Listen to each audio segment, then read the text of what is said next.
Hello and welcome to Lazada Insider, featuring knowledge that makes a difference. We share trusted insights, forward-looking perspectives, and exclusive expert interviews to keep you ahead of the curve. Hi everyone, I'm Chen, your host today. A recent study reported 84% of consumers were convinced to buy a product or service based on the brand's video. And two-thirds of consumers say they would prefer to watch a short video to learn about a product or service. So how can business harness short-form video content to grow their business? And what are some of the key trends we need to pay attention to? Today, we are very excited to be joined by our expert guest, Roshan, to deep dive into this topic. Roshan leads the Redseer business in Southeast Asia with more than 15 years of experience in investments advisory and consulting services. Hi, Roshan. Welcome and thank you for joining us back today. Good morning, Chen. Thank you and Lazada for inviting me to this session. Very pleased to be back again on Lazada Insider series. Thank you.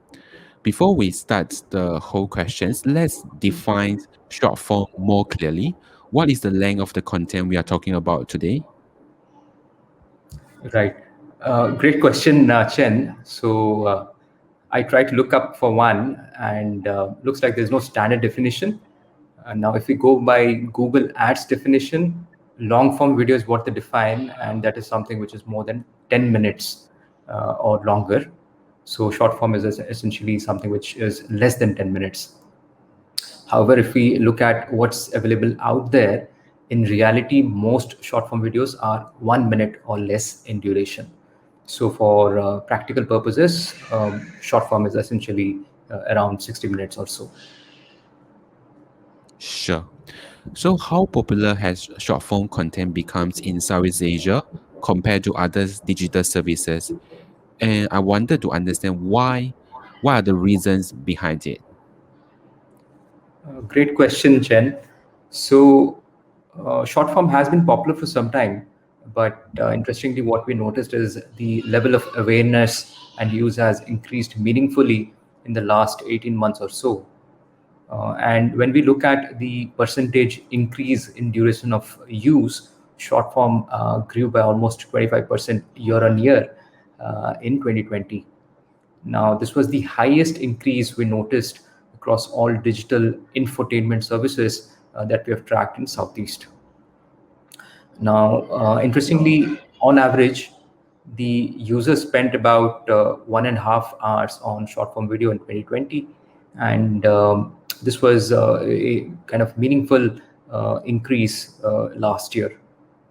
Now, other digital services like listening to music, watching, reading news have also seen double-digit kind of growth. However, it's interesting to see that short form has actually gained share from most of these infotainment services. If I were to compare the trends in long form videos, for example, TV series and movies grew by about mid-single to low double-digit levels in 2020. But essentially, if we then compare with the short form formats, clearly the long form format is giving away time share to the short form format. So those are very interesting trends, and essentially highlights that the short form format continues to become more popular. To your second question, what's driving the popularity of these short form video formats is essentially the duration of those videos, and that essentially allows the viewer to complete one or more video sessions sooner than what would have been possible in the alternative, which is the long form format.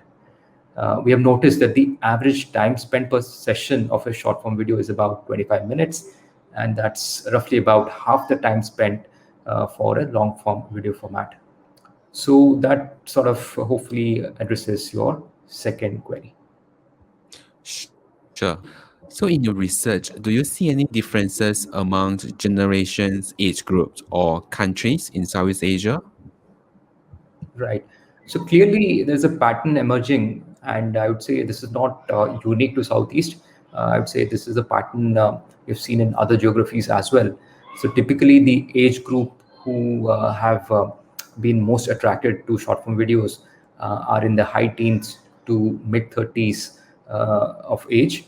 And of course, there are people in higher age cohorts and a few in the lower age groups. But essentially, the format has been fairly more successful in the high teens and mid 30s till the mid 30s age group. Now, if you look at the distribution within Southeast, very interesting trends.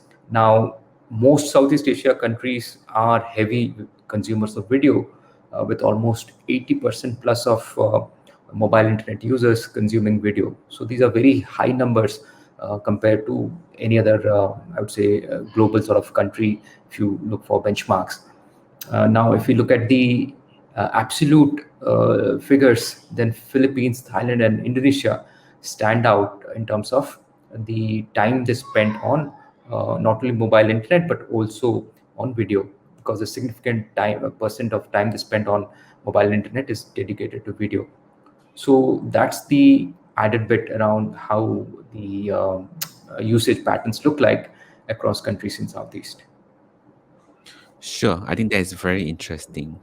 Next, so if we draw some comparisons between short form versus long form video, what are the key advantages and disadvantages of the short form video? Right. So both formats have their strengths and weaknesses. So our suggestions to various content creators as well as brands and advertisers has been to opt for the format which is based or most aligned with their intended goals and target audience. Now, to do some bit of context setting, now there are three sort of dimensions that we can dissect short form and long form video formats. Now, of course, this is a simplistic sort of breakdown. Now, the three dimensions we're talking about are the profile of content creators, the ease of content creation, and the target audience group. When it comes to short form format, the content creators in many cases are upcoming artists who may or may not have an existing base of followers. So to make it easier for them to sort of onboard and start generating content, most of these short form video format apps, they have embedded filters, tracks, and auto editing features, which makes it relatively easy for these artists to sort of start generating content fairly quickly. Now, if you look at the profile of audience these artists or content creators are able to attract, these are typically young people, the age group as we discussed earlier, and mostly in tier 2 and below locations. Again, this is kind of a loose way of looking at the user profile. And then by design, what we've seen is the short form format has been more suitable for easy sharing and consumption, and in many cases that leads to 50% completion rates. So that's basically how the utility of short form comes in from creation to consumption by users.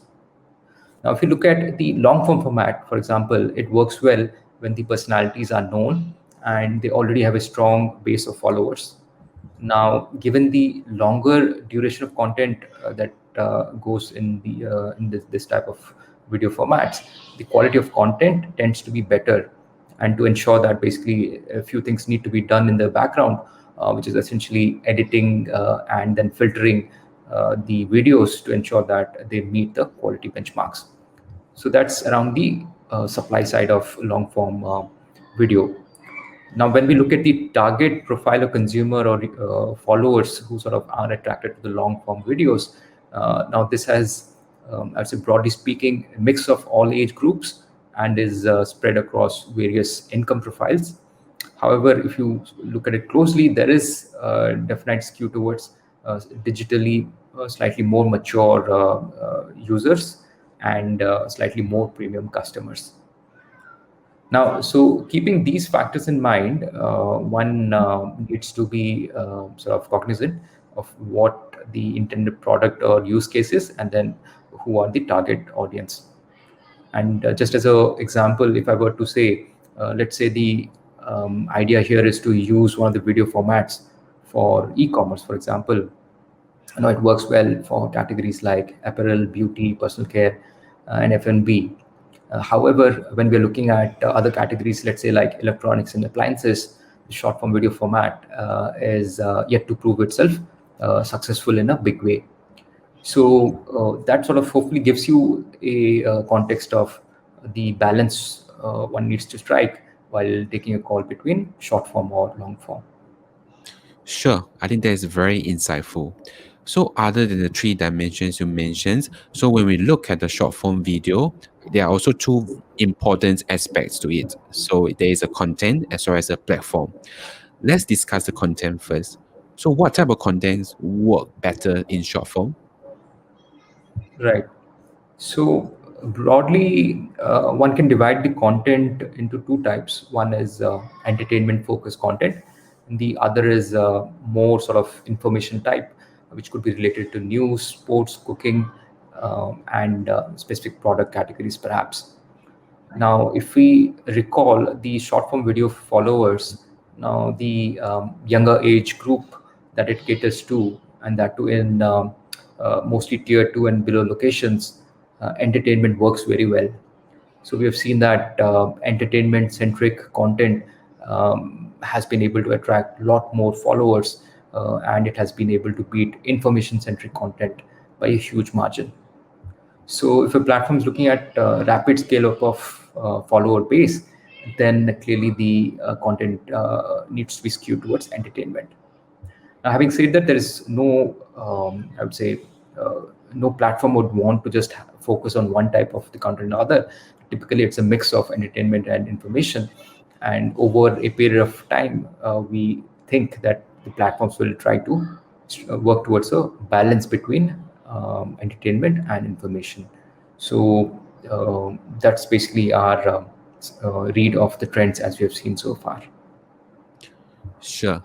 After listening to you, I'm very eager to know, in your opinions, what are some of the factors driving the success of short form video and some of the challenges?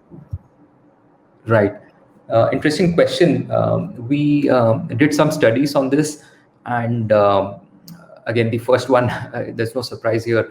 The big pull for the success of short form video was the duration of content itself. So the 60 seconds and below duration has been a big attraction for a lot of followers to be part of this video format. Second was the push which was coming from social media and people being aware of the short form video. And then a third big driver was recommendation from friends and family. Outside this, we have seen a few other reasons. Again, these are long tail of reasons like the opportunity for budding artists or content creators to show their talent, and that sort of has helped the supply side of the equation. And the format itself has also been able to uh, customize or been able to be better aligned with local conditions or local flavors, and that sort of has connected well with the followers. So those are the reasons how or why short form video format has been able to work really well. Sure. Last but not least, let's move on to the platform. So, in the markets, there are many platforms designed for short form content, like TikTok, example. How should businesses decide when it comes to platform choices for short form video distributions? Right. So on the parameters of to look at basically how to choose a platform. Essentially, one big thing to look out is the profile of content creators and their followers. So if you have good quality content creators with sizable number of them having lots of followers, then possibly that's something to be conscious of, something that a advertiser brand would want to sort of be aligned with. The second is the type of content. Now that can vary by platforms, but a advertiser brand again has to take a call whether that's the quality or type of content that the brand would be happy or okay to be associated with. And third is the app specific features like the appeal of the user interface, the robustness of the app, and those would be the three big variables when one needs to look at while deciding the different short form video formats. Now, each of these can be looked at more closely to understand the nuances around content creators, the followers, their demographic profiles, and the alignment of product or service offerings with the specific groups who are on these platforms. So that would be our take in terms of how one needs to prioritize different platforms as per the use case. I Sure. think in the earlier question, I'm not sure, perhaps there was a sub question around some of the challenges seen on this short form video. Uh, and what we've noticed is in tier one locations, number of advertisements has been a irritating factor for the consumers, while in tier two location, the quality of streaming has possibly been one of the bigger issues. Now, this was followed by issues like data and privacy concerns and a few other factors. So, those are some of the issues or aspects to be mindful of when one looks at the short form video platforms. Now, the only caveat here is this finding is a few months old, and our view is possibly some of these would already have been addressed to some degree, and then possibly they are less of an issue at this point of time. Sure. Thanks for the insight. That brings us to the end of today's episode. Thank you very much, Roshan, for the great sharing with us. Great speaking to you, Chen, and thank you again to the Lazada team for this opportunity. This is Lazada Insider. We hope you enjoyed this episode. Make sure you click follow and subscribe so you don't miss our latest insights and expert interviews. Thanks again for joining us. Until next time, take care.